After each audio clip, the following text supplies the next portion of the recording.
Hello, I'm Lyn Jarvis, contributing editor for Across the Fence, and I'm joined by WCX-TV's Sharon Meyer.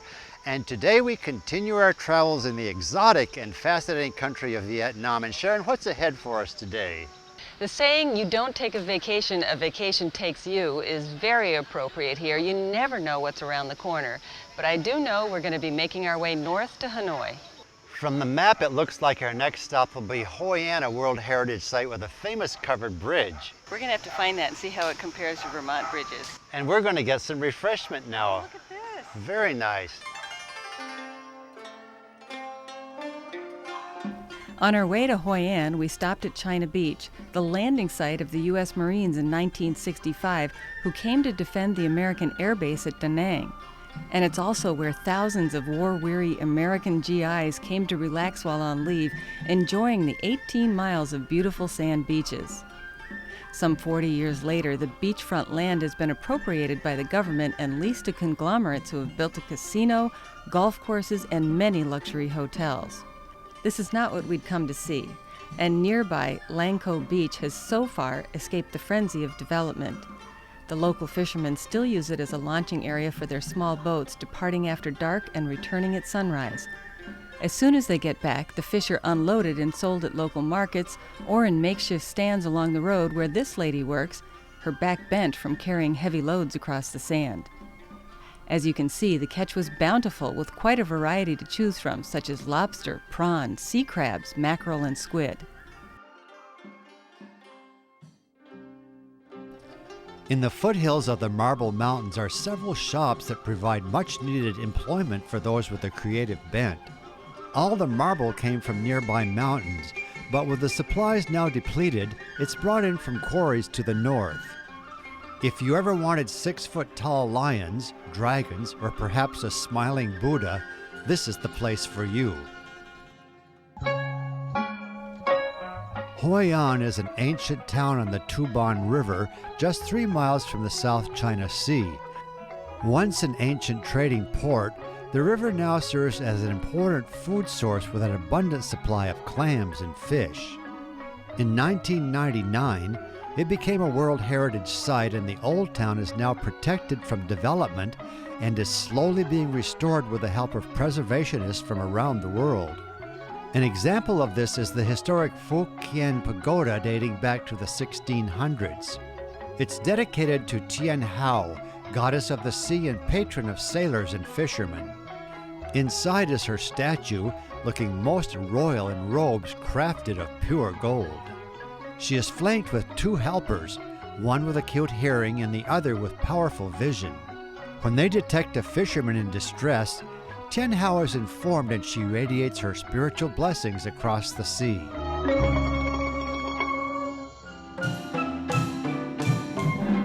Dusk was setting in when we found the famous covered bridge of Hue An, built by the Japanese in the early 1600s to connect their side of the town with the Chinese quarters across the river. It's the most visited attraction and a beautiful reminder of those ancient days. Even though it doesn't look a bit like our covered bridges back home, it still gets young and old across the river, and I expect over here a place where people take shelter on rainy days. By now it was getting dark and we decided it was time to head back to our hotel, very happy with the day's adventures. After dark, it is gorgeous here. The lights of Hue An reflecting on the Tien Hao River will be one of the highlights of our time in Vietnam.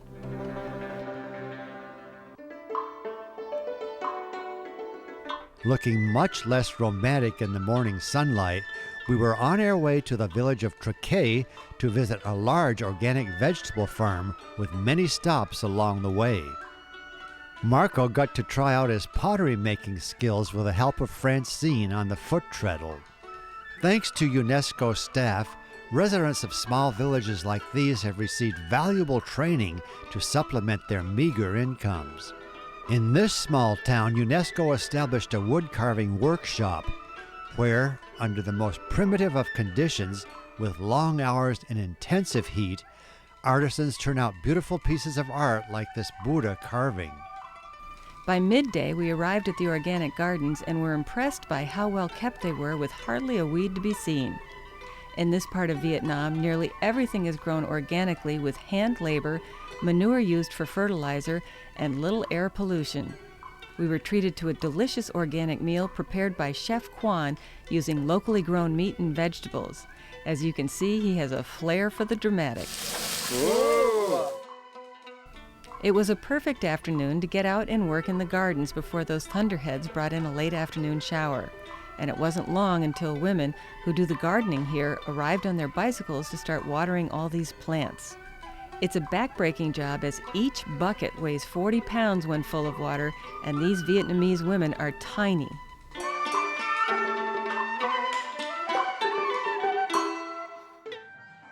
It had been a day full of adventures, and what better ending than a performance by the Cham dancers back at our hotel.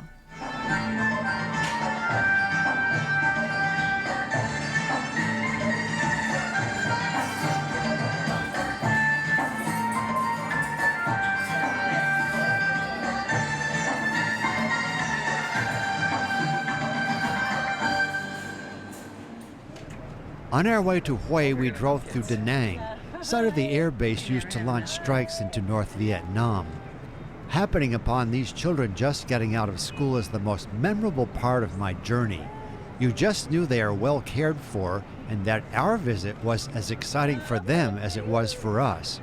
Hue is located on the banks of the Perfume River with a population of some 300,000 people, and a fun city to explore on foot, despite the fact that it was 102 degrees when we arrived.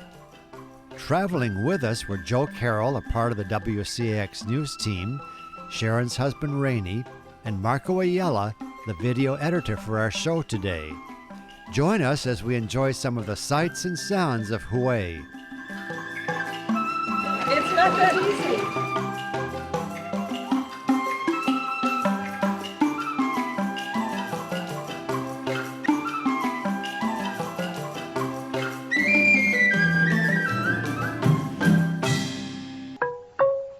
The Hue Citadel, dating back to the early 1800s, is the city's signature attraction. It's not terribly old, but it has lived through a very hard war, and time and neglect have taken their toll.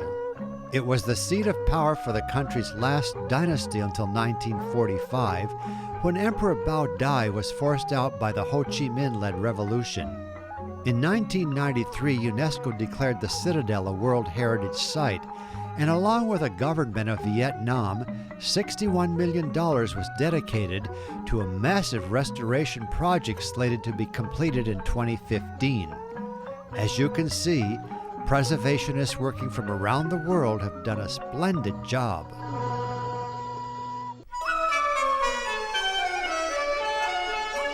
Our next stop was Halong Bay, a very popular tourist destination. A perfect docking made it easy to climb aboard, and we were glad to get here early before the place got any busier. Halong Bay, situated in the Gulf of Tonkin, includes some 1,600 islands and inlets framing an amazing seascape of limestone pillars. Halong translates as where the dragon descends into the sea, evoking the Vietnamese legend of its creation. They say the islands were created by a giant dragon that lived in the mountains. As it charged towards the coast, its flailing tail gorged out valleys and crevices. When it finally plunged into the sea, the impact filled the area with water, leaving only the pinnacles visible. In reality, Halong Bay has experienced millions of years of geological change influenced by many factors that have not only created one of the natural wonders of the world, but also a precious geological museum that has been naturally preserved in the open air for the last 300 million years. Several of the islands are hollow with enormous caves. Join us as we explore the Thien Grotto.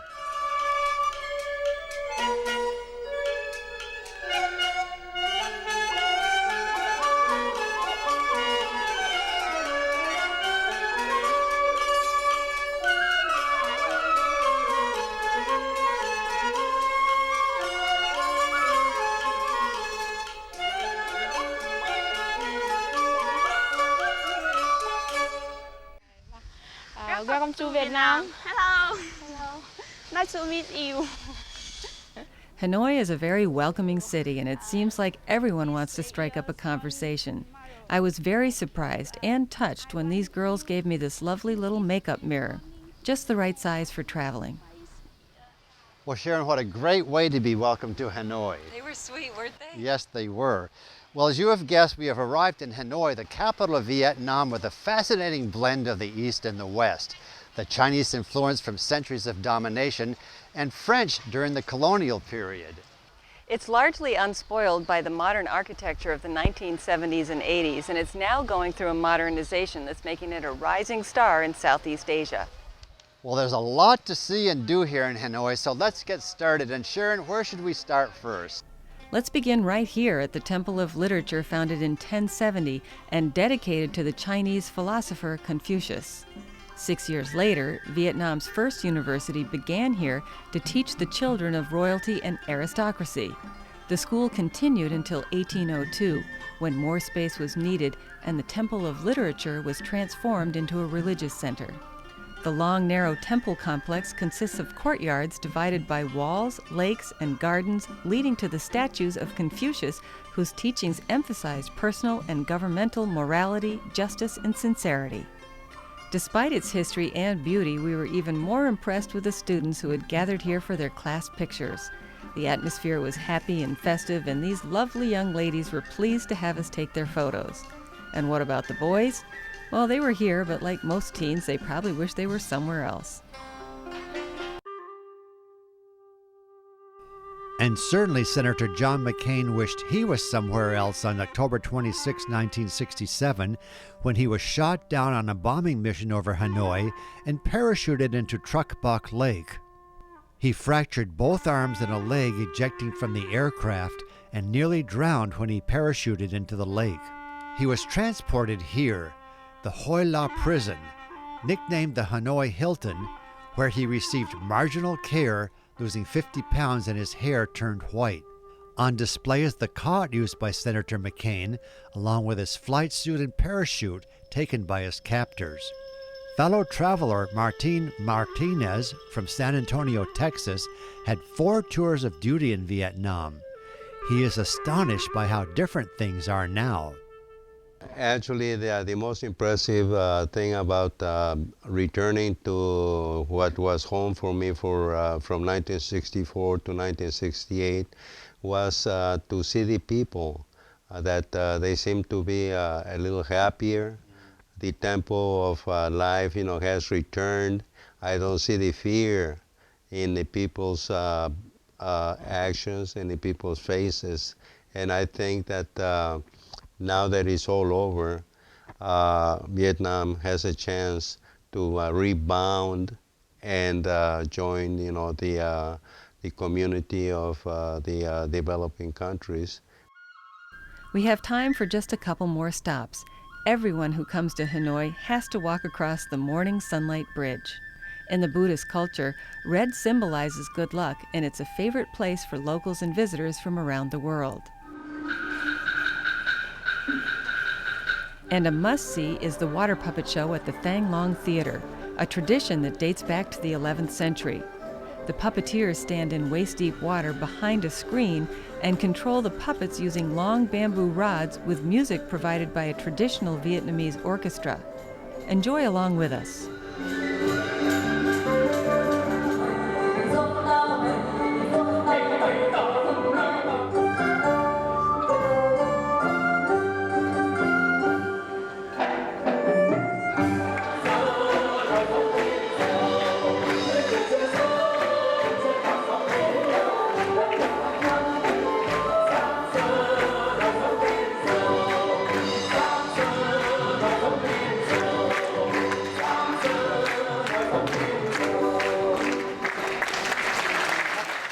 Sadly, this brings our Southeastern Asia visit to a close, and Sharon, I'm astonished by what we've seen.